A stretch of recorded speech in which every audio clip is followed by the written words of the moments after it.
Hi friends, welcome to my video. இன்றைக்கி பார்த்தீங்கன்னா ஒரு சிம்பிளான மஷ்ரூம் கிரேவி தான் பண்ண போகிறோம். அதுக்கு நான் என்னென்ன எடுத்து வச்சுருக்கேன்னா, சின்ன வெங்காயம் நீள நீளமாக கட் பண்ணி வச்சுருக்கேன், பட்டை சோம்பு 1 ஸ்பூன் எடுத்திருக்கேன், பச்சை மிளகாய் 2, இஞ்சி பூண்டு பேஸ்ட் 1 ஸ்பூன், ஜீரகத்தூள் ஒரு ஸ்பூன், மல்லித்தழை கொஞ்சம் கார்னிஷிங்காக, காளான் நல்லா இந்த ஷேப்பில் கட் பண்ணி வச்சுருக்கேன், 2 மீடியம் சைஸ் தக்காளியை நல்லா அரைச்சி வச்சுருக்கேன் பேஸ்ட் மாதிரி, தனியாத்தூள் 1 ஸ்பூன், கரம் மசாலா 1 ஸ்பூன், மஞ்சத்தூள் 1/4 டீஸ்பூன், மிளகாய்த்தூள் காரத்துக்கு ஏற்ப ஆட் பண்ணிக்கலாம். வாங்க இது எப்படி பண்ணலான்னு பார்க்கலாம். காய் வச்சு ஆயில் போட்டிருக்கேன், பட்டை சோம்பு ஆட் பண்ணிக்கோங்க,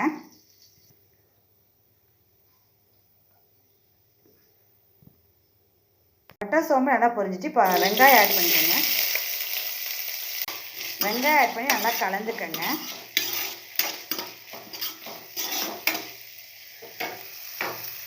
பச்சை மிளகாய் 2 ஆட் பண்ணிக்கோங்க,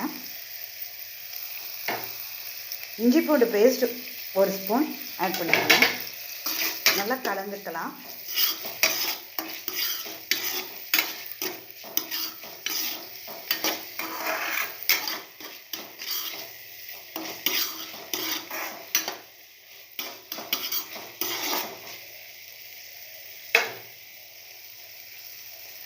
வெங்காயம் நல்லா வதங்கினதுக்கப்புறம் பேஸ்ட்டாக அரைச்சி வச்சுருக்க தக்காளி ஆட் பண்ணிக்கலாம்.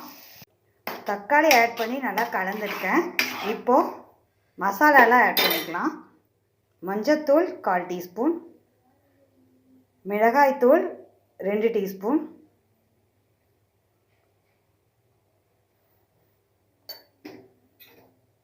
கலந்துக்கங்க.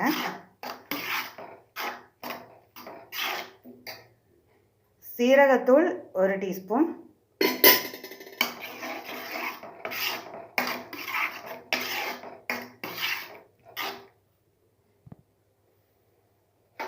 மல்லித்தூள் 1 teaspoon, garam masala 1 teaspoon add பண்ணிவிட்டு இதெல்லாம் நல்லா கலந்துக்கலாம். இந்த மசாலாலாம் நல்லா கலக்கிற வரைக்கும் ஒரு லிட்டு போட்டு ஒரு 2 மினிட்ஸ் வேக விடலாம். லிட்டு போட்டாச்சு, ஒரு 2 மினிட்ஸ் நல்லா வேகட்டும். மசாலா நல்லா கலந்துருச்சு. இப்போது நான் காளான் ஆட் பண்ணிக்கிறேன். காளானையும் இந்த மசாலா கூட நல்லா கலந்து விட்டுக்கோங்க.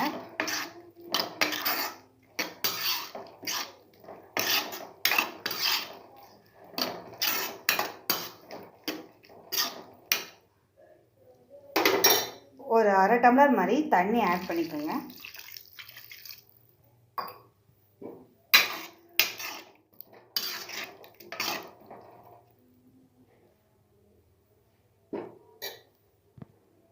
கிரேவிக்கு தேவையான அளவு சால்ட் ஆட் பண்ணிக்கோங்க.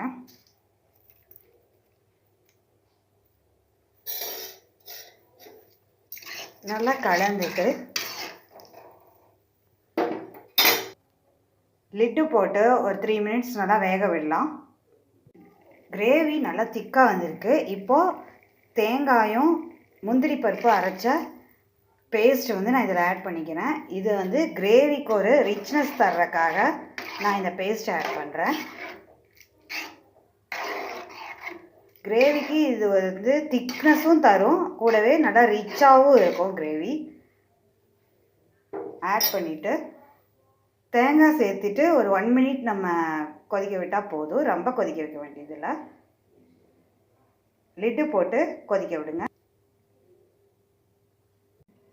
இப்போ பார்த்தீங்கன்னா கிரேவி நல்லா கொதிச்சு வந்திருக்கு, மஷ்ரூமும் நல்லா வெந்திருக்கு.